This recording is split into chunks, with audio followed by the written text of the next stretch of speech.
안녕하세요. 오늘의 데일리 뉴스레터에 오신 것을 환영합니다. 1. 슈퍼 시스템 조기 경보. 2. 역대급 무기 보유하게 된 대한민국. 3. 한국의 놀라운 능력. 한번 진실을 알아봅시다. 한국 정부가 또 하나의 독자 기술 개발 성공을 눈앞에 두면서 한국 방산의 위험을 드러냈는데요. 그동안 쌓인 방산 노하우가 빛을 발했다고 합니다. 그동안 소문만 무성했던 한국형 조기경보통 제기와 관련 이에 대한 정보가 풀리면서 북한은 물론이고 중국까지도 견제할 수 있는 압도적인 능력을 한국이 갖추게 되었다고 하는데요. 대체 한국에서 무슨 일이 벌어지고 있는지 이와 관련해 지금부터 자세하게 설명해 드리겠습니다. 중국은 물론이고 미국까지 군을 움직여 일촉즉발의 상황이 이어지는가 하면 중국이 군을 움직여 대만 주변에서 군사훈련을 진행하며 대만을 둘러싼 전쟁이 곧 일어날 것이라는 소문까지 돌았습니다. 펠로시 의장이 대만으로 입국한다는 소식을 접한 중국은 미국을 향해 날선 태도로 비난을 가하며 펠로시 의장이 탄 비행기를 중국이 격추시킬 수 있다는 경고를 보냈죠. 실제로 그 말처럼 중국은 최신 구축함과 전투기를 보내 펠로시 의장이 탄 비행기를 추적, 이를 공격하려고 했습니다. 미국 역시 이를 대비해 중국이 쫓아오지 못하게끔 직선 경로가 아닌 우회 경로를 선택하는 모습을 보였죠. 그러나 엄포를 놓던 중국은 펠로시 의장의 비행기를 추적조차 못했던 것이 드러났습니다. SCMP는 중국군 관계자와의 인터뷰를 통해 이 사실을 보도했는데요. 중국 인민해방군 PLA는 말레이시아에서 대만으로 이동하기 위해 탑승한 미 공군 소속 보잉 C-40C 추적을 위해 제16기 전자전 전투기 05급 구축함을 투입했습니다. 중국이 자랑하는 첨단 무기들을 전면에 배치한 것이죠. 제16기 전자전 무기는 미국과 맞상대가 가능하다는 평가를 들었던 기종이고 055급 구축함에 탑재된 레이더는 가장 최신형 레이더를 탑재한 기종으로 미국 역시 중국의 전자전 능력을 가늠할 수 없었기에 긴장을 늦추지 못했습니다.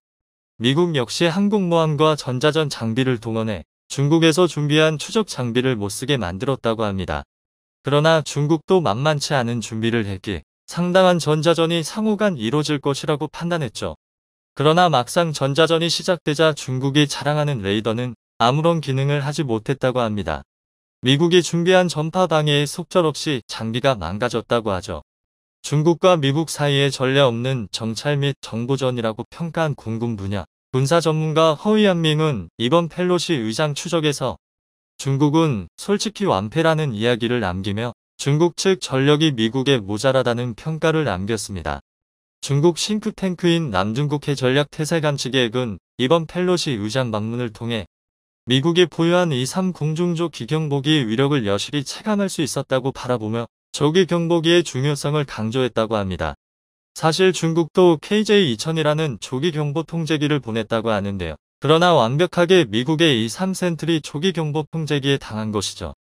우크라이나로 러시아 전쟁에서도 활약하는 조기 경보 통제기는 전쟁의 승패마저도 결정지을 수 있는 강력한 무기로 떠오르며 향후 국가 간 분쟁에 있어서도 중요한 자원입니다. 한국 역시 미국 보잉사에서 개발한 E-737 기종을 운영하며 정보전에서 밀리지 않는 모습을 보이고 있습니다. 특히 북한의 준동과 중국의 잦은 침범을 대비하기 위해 최근 조기 경보기를 추가 구입하기로 확정하면서 전력 강화에 나섰는데요. 그런데 한국에서 조기 경보기와 관련해 놀라운 소식을 전했습니다. 바로 한국형 조기 경보기 도입에 나서며 독자적인 기술을 적용한 조기 경보기 개발에 나섰다는 이야기죠. KF-21을 비롯해 FA-50 등 한국 방산에 있어 독자 개발이 잇따르는 가운데 한국에서도 독자 개발을 충분히 할 수 있다고 내부 판단이 들면서 해외 기업에서 제공하는 조기 경보기가 아닌 한국의 조기 경보기를 만들기로 한 것이죠. 최근 한국은 조기 경보 통제기 4대를 추가 구입하기로 결정했습니다. 국방부 소요검증위원회에서 기존 계획보다 2대가 늘어난 4대를 구입하기로 하면서 보잉사 제품을 쓰기로 결정한 것이죠. 그러나 이 과정에서 잡음이 상당했다고 합니다. 특히나 문제가 됐던 부분은 바로 가격이었죠. 지나치게 비싼 가격이 부담이 된 것입니다. 공중전에 있어 정보가 더욱 중요해진 마당에 이를 개발할 수 있는 곳은 손에 꼽는 회사들입니다. 보잉을 비롯해 사브, IAI 정도만 이를 제조할 수 있죠. 그런데 한국군이 요구한 조건을 만족하는 성능을 지닌 조기 경보 통제기를 제조하는 곳은 보잉사 단 한 곳입니다. 일대당 대략 1조 원에 가까운 가격이죠. 공군 국정감사에서도 국회의원들이 비싼 가격을 지적할 정도였는데요. 심지어 보잉이 한국의 사정을 알아차리고 44%나 비싼 가격에 조기 경보 통제기 가격을 불렀다는 지적도 등장했습니다. 미국이나 유럽 국가에 제안한 가격대와 한국에게 제시한 가격이 현격한 차이가 있다는 것이 그 증거였죠. 이 틈을 치고 스웨덴 방위사 업체인 사브사브가 적극적으로 한국에게 조기 경보 통제기 구매를 촉구하며 가격을 제안했죠. 이대 가격에 1조 5천억을 제시하면서 1대당 1조를 부른 보잉에 비하면 상대적으로 저렴한 가격을 제안했죠. 이뿐만 아니라 적극적으로 조기 경보 통제기 기술 공유도 논의하면서 한국 정부가 요구한 수준으로 기술을 끌어올리겠다는 제안을 했습니다. 그러나 한국 정부가 반드시 요구한 기준을 충족하지 못한다는 단점이 있었죠. 360도 탐지 기능이 바로 그것인데요. 전방위 탐지 능력을 갖추고 있는지 여부에 따라 조기 경보 통제기의 성능이 갈리는 상황에 사브의 조기 경보 통제기 모델인 글로벌아이는 이를 충족하지 못했습니다. 한국 정부 입장에서는 골머리를 앓을 수밖에 없는 상황이었죠. 울며 겨자 먹기로 어쩔 수 없이 현재 운용 중인 기종인 E737 기반 조기 경보 통제기를 추가 구입했지만 군 관계자들은 물론이고 국회에서도 독자 개발 목소리가 높았다고 합니다. 결국 군에서 한국형 조기 경보 통제기 도입을 결정했다고 합니다. 향후 상시 운영 가능한 통제기의 필요성이 점점 늘어날 전망이기에 한국이 온전히 통제할 수 있는 기술이 반드시 필요했던 상황. 적기라고 할 수 있는 시점에 한국 정부는 개발에 열의를 보였죠. 조기 경보 통제기를 완성하는 데 필요한 요소로 정보전에 사용할 첨단 장비, 성능 좋은 레이더, 그리고 이를 운용할 수 있는 플랫폼인 항공기를 꼽습니다. 한국은 이중 장비와 레이더 면에서 독자 개발에 성공했죠. LIG 넥스원이 추진하고 있는 백두체계 능력 보강 2차 사업은 조기 경보 통제기에서 중요한 첨단 장비를 지원해 줄 수 있습니다. 올해 4월 LIG 넥스원은 한국항공우주산업타이와 백두정찰기에 탑재될 임무장비, 데이터링크 등 핵심 시스템 개발에 진척을 보였다고 말하며 전자전 능력에 있어 한국 역시 다른 국가에 밀리지 않는다는 것을 드러냈죠. 성능 좋은 레이더는 KF-21을 개발하면서 완성했습니다. 바로 다기능이 상대열 레이더 의사가 그것이죠. KF-21에 성공적으로 탑재했고 기술 시연에서도 완벽한 성능을 보였던 만큼 조기 경보 통제기에도 무리 없이 탑재가 가능한데요. 장비와 레이더를 갖추고 오래 운행해도 무리가 없는 비행기 플랫폼을 확보하는 것이 가장 큰 과제였죠. 5세대 전투기 실전 배치가 본격적으로 시작되면서 세계 각국은 각자 환경에 적합한 최첨단 미래 전투기 개발에 몰두하고 있습니다. 그런데 최근 한국형 전투기 KF-21이 첫 비행에 성공한 사실이 외신들 사이에서 엄청난 화제가 되고 있습니다. 실제로 스페인 언론에서는 이번 일에 대해 한국의 5세대 군용기인 KF-21 보라매가 첫 비행에 성공해 기술력을 세계에 과시했다고 글로벌 데이터가 밝혔다.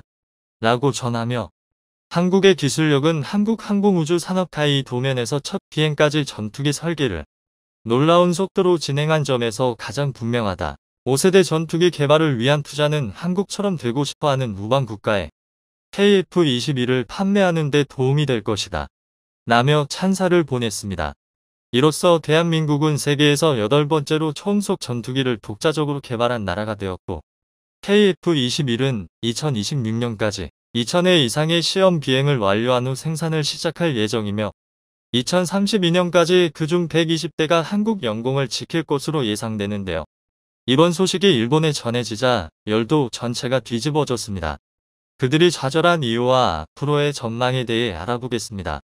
일본은 기존의 F2 전투기의 후계기로서 네트워크 중심 전투의 핵심 역할을 수행할 수 있는 차세대 다목적 전투기로 F3을 구상하고 있었습니다. 이는 가칭으로 정확히는 일본 항공자위대의 차기 자국산 전투기 F-X 개발 계획의 줄임말인데요. F3은 F-15J의 제공권 확보, 유지 임무를 승계하고 강력한 센서 응합 및 네트워크 사격 능력으로 적성국의 5세대 스텔스 전투기 등에 대항하는 카운터 스텔스를 주목적으로 하는 슈퍼 하이급 제공 전투기 사업입니다. 기술적으로나 성능적으로나 5세대 그 이상을 목표로 하고 있었죠. 이들이 과거 FSX 사업 당시 엔진 국산화를 하지 못해 미국에 의해 끌려다녔었던 교훈으로 자국산 전투기 엔진 개발에 총력을 쏟을 셈이었습니다. F2 전투기의 대체 물량으로 100대가량 생산될 예정이었고 개발비만 1.4조엔, 양산, 배치 및 수명주기 비용 예시시를 포함한 총 사업 예산은 5조엔으로 추정되고 있는데요. 성공적으로 완수하기만 한다면 일본이 그들의 바람대로 아시아에서 군사강국으로 우뚝 서고도 남았을 것입니다. 하지만 그들의 꿈은 허상에 불과했고 일본 사람들은 망연자실할 수밖에 없었습니다. 일단 자체 개발한다고 몇 조의 돈을 쓰더니 자국 국민들에게 사과 한마디 없이 결국 록히드 마틴이랑 공동 개발한다고 통보한 것부터 문제였습니다. 당시 일본 군사업계 관계자는 아사히 신문과의 인터뷰에서 이번 공동 개발이 제2의 아파치가 될 거라는 걸 잘 안다.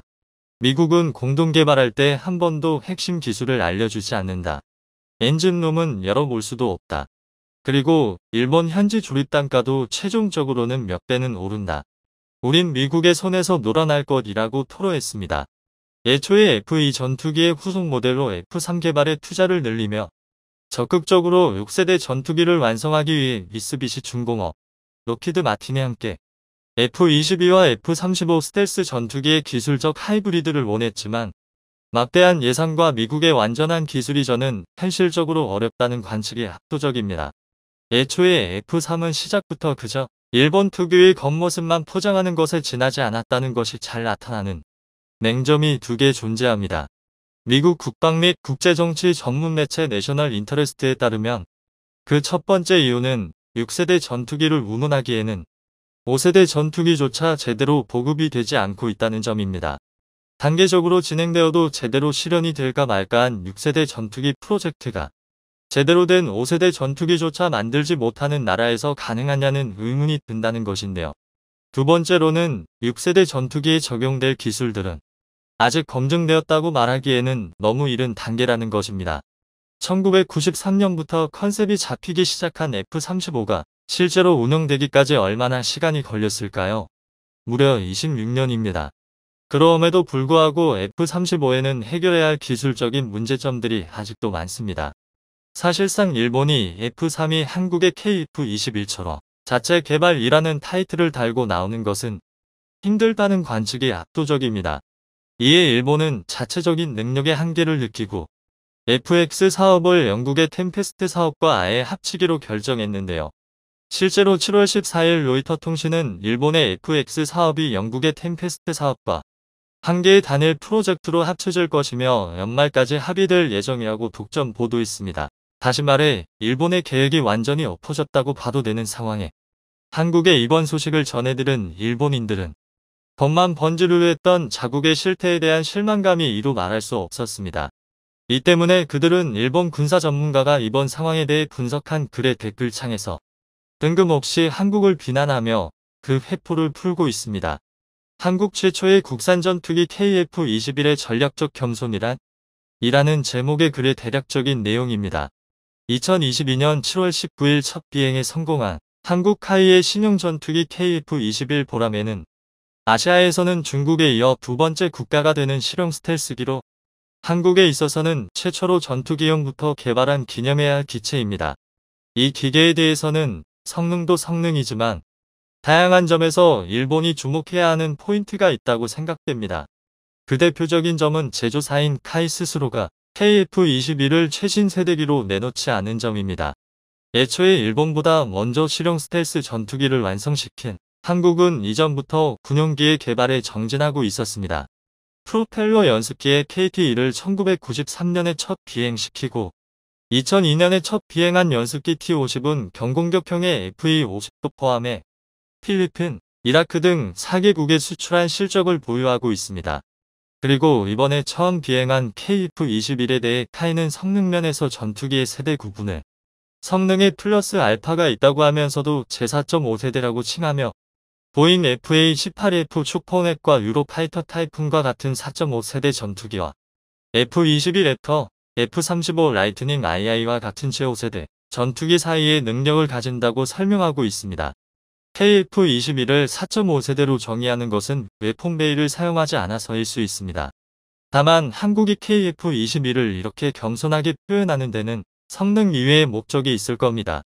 굳이 4.5세대기라고 자칭하고 있는 것은 수출의 성공에 의한 자국 산업 발전 때문이라고 관측됩니다. 높은 성능은 오히려 주변 국가의 군사 균형을 무너뜨리고 긴장을 높일 수 있죠. 반면 0.5라고 하는 차이라면 배치 후에 업데이트로 5세대계가 되는 일도 있을 것이고 수면 밑에서 어필하기도 좋습니다. 여기에 T-50의 수출을 성공시킨 카이의 전략적인 계산을 볼 수 있습니다. 전투기의 수출 경험이 없는 일본보다 해외 세일즈의 노하우를 가지고 있는 것은 틀림없을 것입니다. 이 밖에도 그는 일본이 한국보다 늦었다는 사실을 강하게 지적하며 일본 군사업계의 각성을 촉구하고 있는데요. 어떻게 보면 자국을 생각해 당연한 말을 하는 것인데 일본인들의 반응은 참담했습니다. 신칸센에 맞서 최고 속도를 이겼다고 해서 신칸센의 운영 안전을 이긴 것은 아니다. 문제는 적 전투기를 쏘아 떨어뜨릴 수 있는지 쏘아 떨어지는지의 차이일 것이다. 움직이는 적을 만들어도 전략상 의미는 없다. 국산 음속이기 때문에 기술적으로 기쁜 모양인데 고장, 유지보수, 운영에 문제가 있다면 의미가 없다. 물건을 만드는 데 있어 생각하는 것과 써먹는 방법의 차원이 전혀 다르기 때문에 일본에 있어서는 참고도 위협에도 상대도 되지 않는다. 그 비행기 날아? 착륙할 수 있니? 추락은 착륙이 아냐. 한국에서만 품질 관리한다니 안심이 안 돼. 사는 나라가 있을까? 아직 눈에는 보이지 않는 여러가지 문제점이 뒤늦게 나올 것이 뻔하다. 구입을 검토하는 나라는 KF-21의 상태를 보면 그만둬야 할 거야. 재밌는 것은 추천 메뉴에서 싫어요가 많이 달린 댓글들은 오히려 정상적이었습니다. 일본은 어느새 한국의 모든 분야에서 쥐고 있다. 이것은 일본 정부가 기술 개발을 늦추거나 일본 경제를 망치고 일본의 경영자들이 눈앞의 이익에 사로잡혀 돈 드는 기술의 개발을 안 해왔기 때문이다. 한국은 반도체 분야에서는 삼성을 중심으로 세계 최고 자리를 차지하며 조선, 항공기, 자동차, 전자산업에서도 일본은 거의 따라잡혔다. 드론에서도 일본은 유럽과 미국에 10년 뒤처져 최근까지 방위성은 중국제의 드론을 사용해 기지의 보안이나 공중 촬영에 사용하고 있어. 기지의 정보는 중국에 누설되고 있다고 미국에 지적당한다. 최근에는 국산화를 하려고 하고 있지만 국산화는 아직 한국에 뒤떨어진다. 임금도 한국이 더 많이 주고 해외 진출도 한국이 부지런하다. 일본의 정치인은 일본을 좀 생각해 주었으면 한다. 일본은 갈라파고스 제품이 특기니까 세계 최고의 제품을 만들겠답시고 용쓴다. 일본인의 이상한 자존심이 일본을 1위국으로 만들어버렸다. 사고, 적당한 성과의 제품을 필요로 하는 국가는 얼마든지 있다. 자국의 산업 발전이나 기술 향상을 생각하고 있다면 일본보다 훨씬 똑똑하네요. 좋은 경험이 될 것 같아요. 한편 세계는 빛 좋은 개살구였던 일본의 F3보다 실질적으로 다양한 부분에서 성과를 보여주는 한국의 KF-X 사업에 훨씬 주목하고 있습니다. 야심차게 돈을 쏟아붓는다고 광고해놓고 별다른 소식이 없는 일본의 상황과 달리 한국은 이미 상당한 미사일 전술과 AI 기술을 접목해 자주 국방을 위한 준비를 빠르고 꾸준하게 해온 결과 KF-21의 초도 비행을 성공적으로 마쳤습니다. 차기에는 한국이 더욱 가성비 좋은 6세대 전투기에 근접할 수 있을 것으로 전 세계 업계는 보고 있으며 중국 역시 일본보다는 KF-X를 몹시 경계하고 있습니다. 이 같은 관심으로 기술력을 인정받아 다른 국내 방위산업에도 긍정적 효과로 이어질지 주목되는 상황입니다. 연전연승을 이어가고 있는 한국 방산업계에 있어 또 하나의 놀라운 소식이 전해졌습니다. 바로 3조 원에 달하는 K2 전차 수출을 성공한 것인데요. 루마니아에서 한국 K2 전차를 강력하게 요구했다고 합니다. 루마니아 국방장관이 직접 K2 전차를 보고 엄지를 치켜들 정도로 만족감을 표현했다고 하는데요.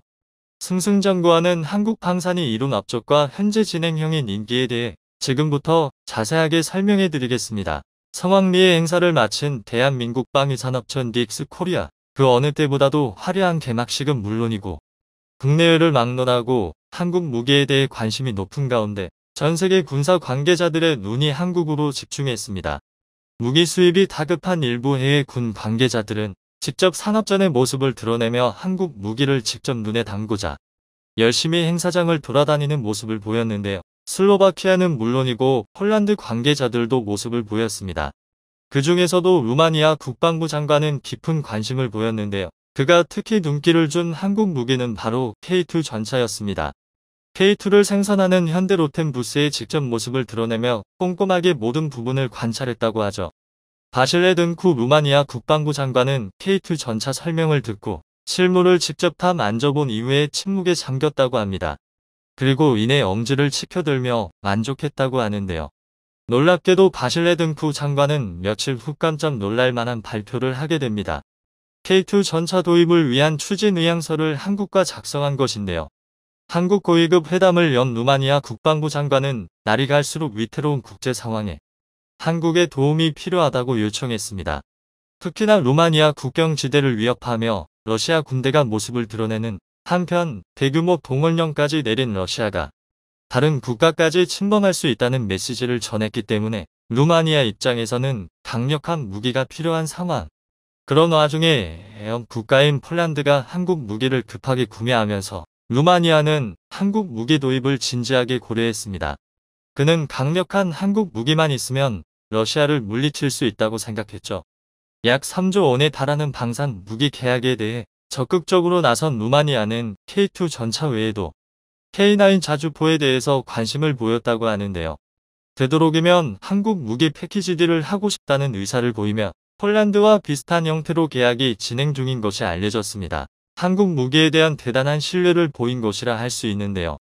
여러 가지 요소가 있지만 패키지 딜을 통해 다수의 무기를 싼 값에 빠르게 수입할 수 있다는 장점이 루마니아 입장에서 계약을 서두른 이유라 할 수 있는데요. 게다가 인접 국가인 폴란드와 슬로바키아 역시 한국 무기 수입을 원하며 향후 부품 수입과 기술 이전 논의가 진행될 경우 이들 국가와 협력해 부품 수급 및 정비에 있어 규모의 경제를 누릴 수 있다는 점 역시 주요했다는 분석도 나오는데요. 폴란드로 시작된 방산 협력이 도미노 효과를 일으켜 주변 국가에도 퍼지면서 다른 국가 무기를 구입하는 것보다 한국 무기를 구입하는 것이 더 이득이라는 결론이 나온 것입니다.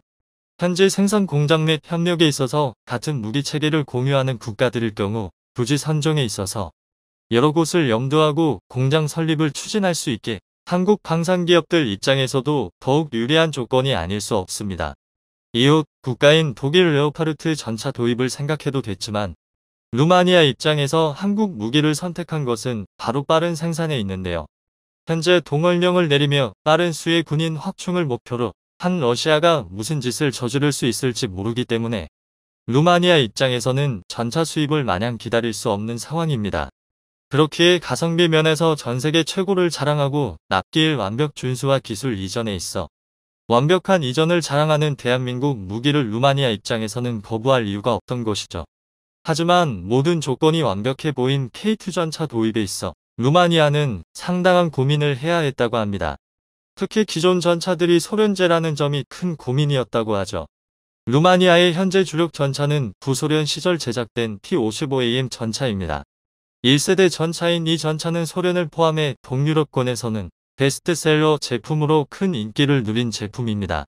전면 장갑 200mm, 주포 구경 100mm, 최대 속도 48kmh를 자랑하며 무게도 36톤가량으로 동유럽 환경에서 무리 없이 작동되는 전차입니다. 게다가 구구형 포탑은 어느 방향에서든 큰 경사 각도를 확보할 수 있어 포격 시 사거리 확보에 용이하다는 특징을 지니고 있습니다. 전면 장갑 역시 현재 기준으로 포탄을 튕겨내거나 막아낼 수 있을 정도로 비교적 높은 방어력을 가진 제품인데요. 무엇보다 적은 엔진 출력으로도 상당한 기동성을 갖춘 제품이라는 점이 이 전차가 동구권에서 인기를 누리게 한 이유였습니다. 루마니아 역시 구소련 제품인 T-55Em을 도입했죠. 그러나 갈수록 문제점이 발견되면서 루마니아 입장에서는 T-55Em 제품을 대체할 새 전차 사업이 시급해졌습니다. T-55는 명중률 차원에서 최악의 물건이었던 것인데요. 1000m 이상만 떨어져도 명중률이 급격히 떨어지는 모습을 보이며 전차로서 결격 사유가 분명한 제품이었던 것이죠. 게다가 방어력을 높이면서 거주성을 낮추는 최악의 실수를 저지른 것인데요. 장갑을 증강하면서 전체적인 최적을 감소시킨 것입니다. 차내 여유 용적이 극단적으로 감소한 덕분에 운영하는 사수들은 T-55의 좁은 실내에서 고동을 받아야 했죠. 게다가 최적이 줄어들면서 보조 무장과 기타 무장을 갖출 수 없게 되면서 드론이 날아다니는 현대전에서 아무런 쓸모를 보일 수 없는 물건이 되었습니다. 결국 루마니아는 신사업을 통해 전차 수입을 고민했습니다. 이때 루마니아는 빠른 배치와 적응을 위해 소련제 디자인과 무기 체계를 계승한 러시아산 무기를 고려했다고 합니다. 기존 T-55A 무기에 익숙한 루마니아 병사들을 위한 처사였죠. 하지만 정치적인 문제가 개입되었습니다. 러시아와 루마니아는 오랜 앙금을 지닌 국가로 루마니아 입장에서는 러시아 무기를 받는 것은 적의 무기를 수입하는 것이기에 탐탁지 않아 했습니다.